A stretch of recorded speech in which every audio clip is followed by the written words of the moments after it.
insensé. C'est que ça veut dire, nous avons une guerre qui nous colle pendant plus de 20 ans. Il ne faudrait pas qu'aujourd'hui, qu'on pense accueillir, se tirer le drap de son côté pour dire que non, voilà, on semblait finir. Voilà. Je finis par la Rapidement, oui, à Lubumbashi.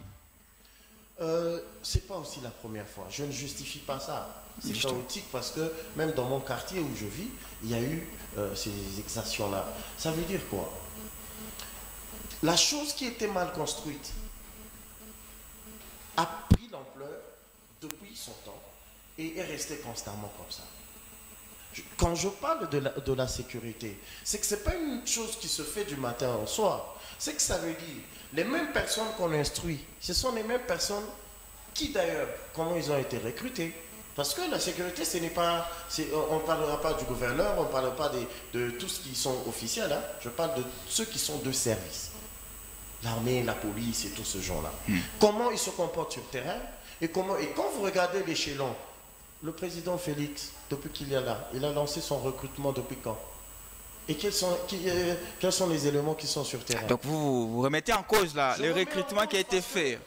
Mais vous gérez maintenant. Oui, exactement. On essaie de faire mieux, mais ce n'est pas à son point. Merci.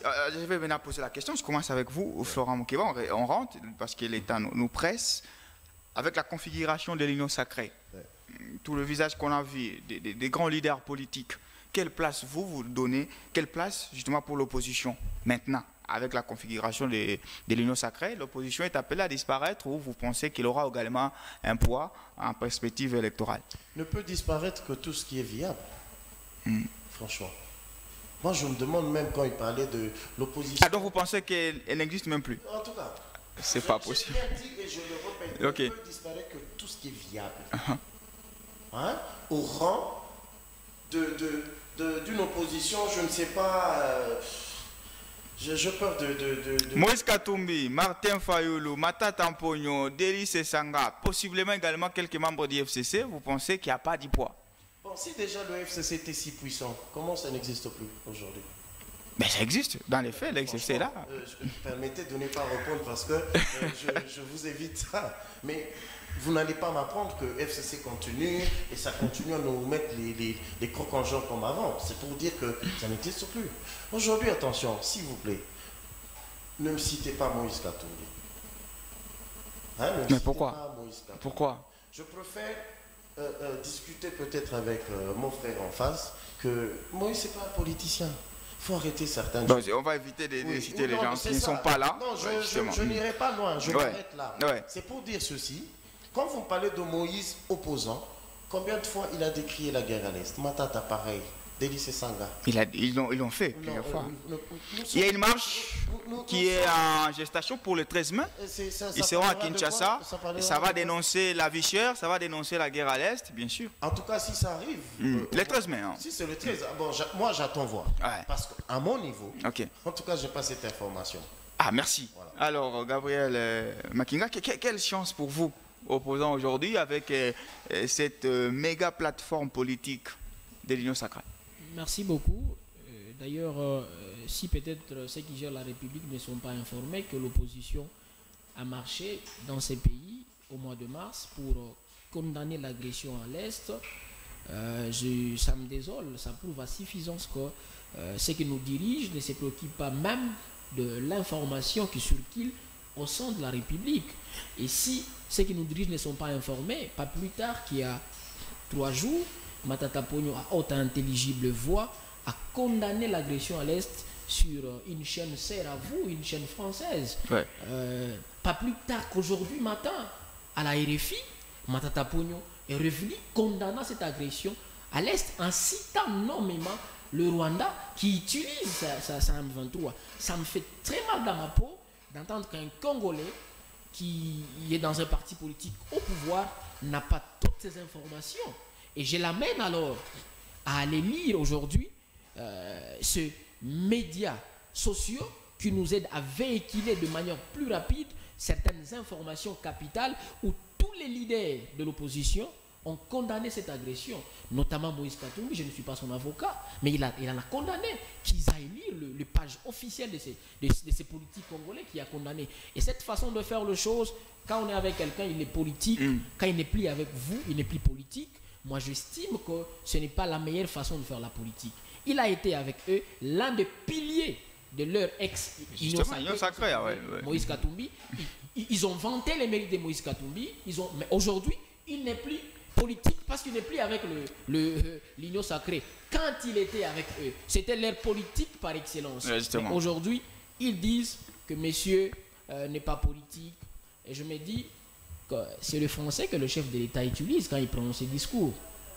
Lorsqu'il est devant le président français, voilà, ce point de presse conjoint avec le président français, lorsqu'il est à Genève, il dit haut et fort que cette guerre de l'Est a été vaincue. Ce n'est pas moi qui l'ai dit, ce n'est pas Matata qui l'a dit, c'est le chef de l'État qui l'a dit, que la guerre a été vaincue, ce M23 a été défait.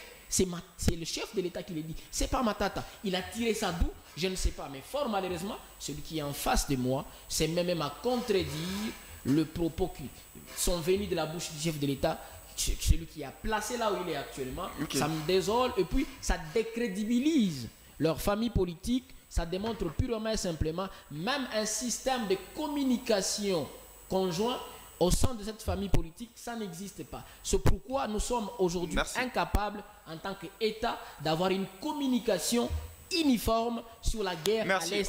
C'est pourquoi Lutundula peut communiquer à sa façon. Messieurs qui occupent la communication, Patrick Mouyaya, communique également à sa façon. Le chef de l'État également à sa façon. Et d'autres ministres, pour ne pas parler de l'actuel ministre de la Défense, qui communique également à sa façon. Merci. Alors, dans une situation pareille, on devrait avoir une communication uniforme. Messieurs, on va avoir chacun une minute, justement pour conclure. On commence avec vous, Florent Moukeba. Je rappelle que vous êtes membre de la Ligue des jeunes de l'UDPS. Quand je vais aller trop vite, je veux le ramener un peu.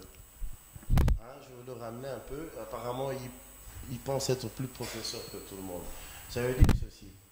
L'information que le président de la République donne et que nous tous nous avons suivi, je ne contredis pas cette information. Mais la guerre, ça fait plus de 20 ans. Et quand il a parlé de 20 ans, je pense que j'étais au Congo. Donc ça veut dire que quand je parlais, je faisais allusion de la période et la durée de cette guerre. Ça, c'était pour vous rappeler.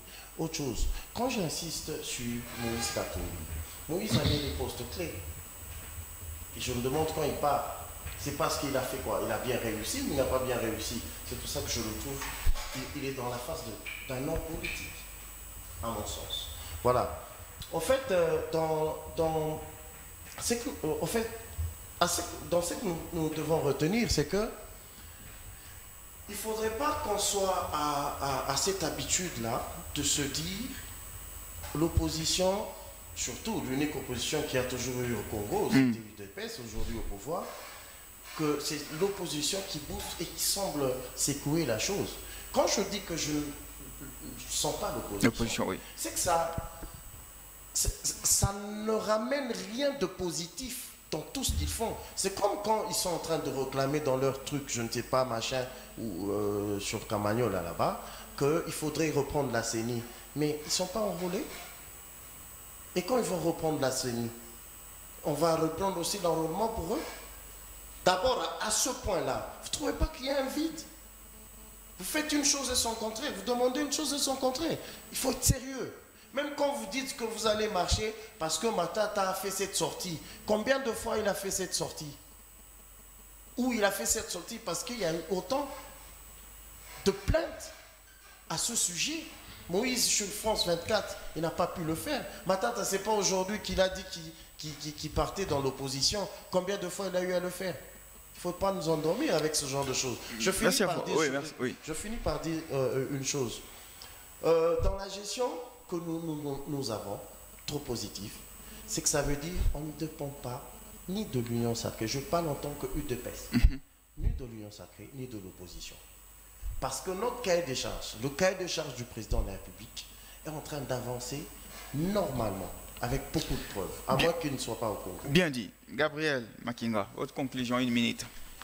Merci beaucoup. Si ici on estime que les délégués de Moïse Katumbi avaient échoué, ces Congolais qui étaient à la gestion seraient sanctionnés par l'Union sacrée. Ils n'ont jamais été sanctionnés.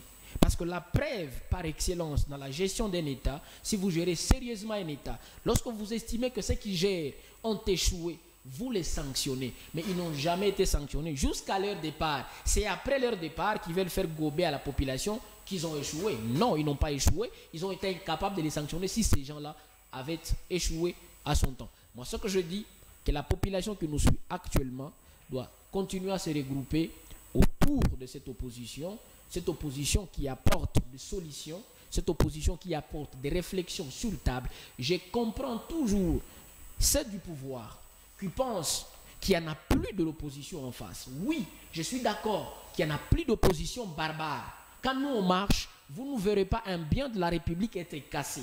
Vous ne verrez pas un magasin être pillé. C'est d'ailleurs toujours ceux de l'Union sacrée de la nation, même quand ils marchent, ils sont en train de piller. Nous en avons de preuves dans cette ville de Lubumbashi. Ils continuent à piller, à casser. Malheureusement, merci à vous. Notre opposition, c'est une opposition qui apporte de la réflexion, qui apporte des solutions et des solutions sur tous les secteurs merci de la vie. Merci à vous, Gabriel Makinga, secrétaire exécutif chargé des communications et médias, du leadership et gouvernance pour le développement LGD. Merci d'être passé dans Ici Direct. Florent Moukeba, membre de la Ligue des jeunes IDPS, merci également d'être passé dans Ici Direct. Dans 2 minutes, vous allez suivre la grande édition du journal, 18h à Kinshasa, 19h à Lubumbashi. Je vous retrouve jeudi, mais dès mercredi, c'est Dan Chita qui va donc animer ces magazines. Restez curieux en suivant nos programmes et au revoir.